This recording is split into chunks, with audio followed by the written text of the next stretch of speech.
everyone.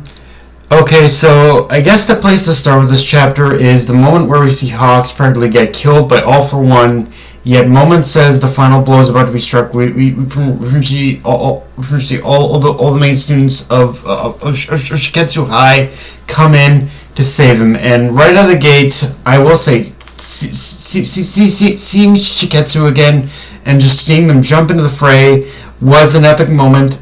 And seeing all these once again, just seeing all these characters that Deku and the others have met across the series come back to help aid them is just such a classic shonen trope I will never get tired of. And when it comes to, especially when it comes to characters like the ones from Shiketsu High, yeah, I'll never get tired of seeing them as well.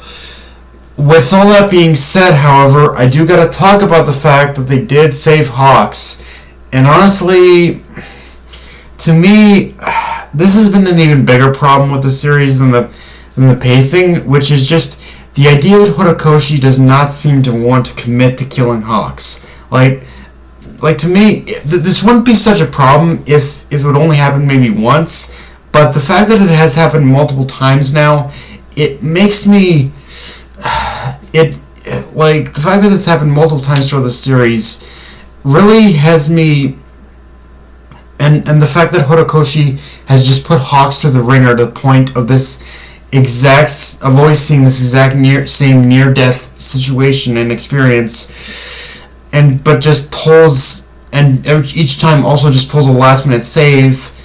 It just makes me say, dude, just Horikoshi, commit to the bet already. Like, please, why do you have to continuously feel the need to save him every last minute? Now, I guess just to make it clear, my problem isn't necessarily that he isn't killing characters, but more so that idea that if you're not going to kill the character in question, then don't put them in that situation. Because I'm just going to say right now, if Horikoshi is still planning to kill Hawks, then he needs to pick a definitive time and moment of when he's going to do it now. Because the more fake outs we get, the more Horikoshi fakes me out with Hawk's death, the more he's chipping away at any emotional investment I might have in Hawk's death if he's still committed to it.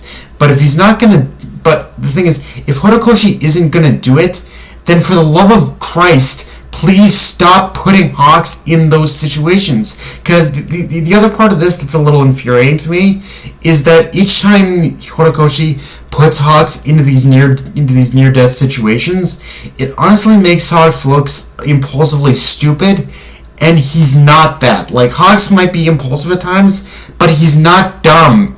But unfortunately, Horikoshi is making him look dumb, and that's kind of even. I guess my bigger problem is that Horikoshi is in the process of putting Hawks in all these near-death experiences, he's making Hawks look stupid, and again, that's not who Hawks is. Now, granted, I say all that with the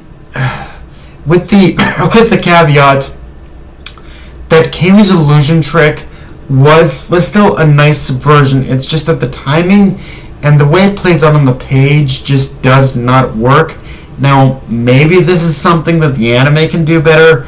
I don't know, but like, I don't know. I'm just getting a little frustrated with Horikoshi's whole thing with Hawks right now, I guess is where I'm coming down to with this whole thing.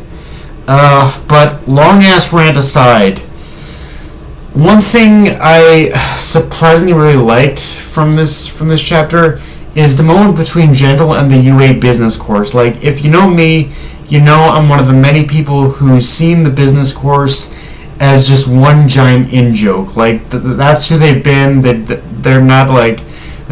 never been the most important characters. They're just kind of there as a bit of a joke. Because truthfully, that's also kind of how Horikoshi has portrayed them, at least in my mind. But I'm not gonna lie, seeing him to make this step into the spotlight and saying they're the ones who could have made the biggest difference in the heroes and made the biggest difference in bridging the gap between the heroes and society, and they could have the ones prevented all this from happening. But and I like how it is a moment that really kind of reaffirms the idea that things are going to be much different once society can officially start over. Like, the business course students, when you look at them, are kind of the representation of what any future hero association might look like. And as long as these business course students keep to their principles the way they are, then society as a whole does have a much brighter future than it did before. And seeing Gentle and Labrava bond with these students as well, it's the kind of scene that just gives you like the good chemicals kind of feeling, especially with how you see Gentle lament the fact that he made a huge mistake targeting UA. Like, now that he's here and now that he's being able to see like the dedication from all the students with his own eyes, like, again, it's just a great little moment of character growth for Gentle that's nice to see. But okay, now with that said, we need to talk about the moment where supposedly Aizawa and Mike get taken away by Kurogiri, and honestly, this is one of those times where I wish Horikoshi had just given confirmation as to whether that's truly Kurogiri or if it's Oboro at this point.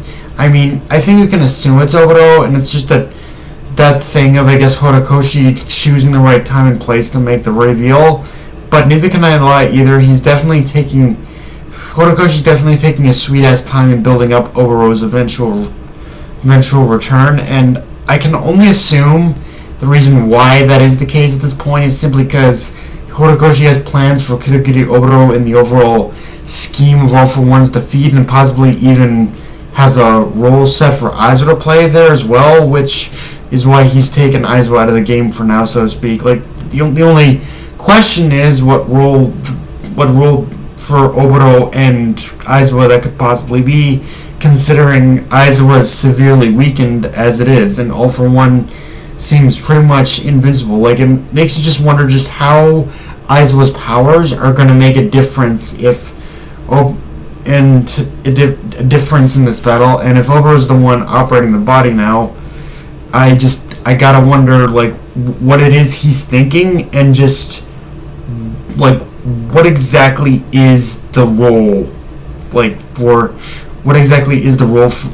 him as well? Like, what's just the whole plan here? I can't seem to. It's one of those things I can't seem to entirely. I got an idea maybe, but I can't entirely figure it out either. Like, it's one of those where, like, okay, you're setting this up, but what good is it all gonna do in the end, kind of thing. Like, it's just that kind of thing for me. But yeah, guys, that's pretty much all I got for this review. If you enjoyed the video, like, comment, subscribe. From on Twitter, Analyze Crunchyroll. Be sure to hit the notification bell, the subscribe button, and just share the video around, guys. Dark Knight, everybody, signing off. Later, everyone.